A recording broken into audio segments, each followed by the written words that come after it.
Good morning, Daddy. Binabati kita sa happy 30 birthday sa'yo. And I wish sa birthday mo ngayon, kaarawan mo ngayon, na marami pang darating na birthday sa'yo.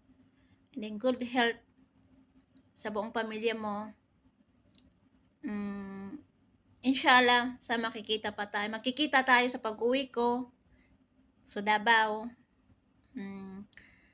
And then, salamat pala sa tinanggap mo ako bilang bunso mong anak dito sa loob ng imo. Sana tatagal pang pagsasama natin dito. Kahit nang bihira lang ako pumupunta sa VR mo. And thanks God, nakilala ko kayo ni Mami, ng DJ, Queen. Yun lang, Daddy. Sana tatagal pa talaga pagsasama natin. Sana magkikita pa tayo. And then, thank you, Daddy. Happy 30 birthday for sa'yo. And God bless you. I love you, Daddy. Yeah. See you soon.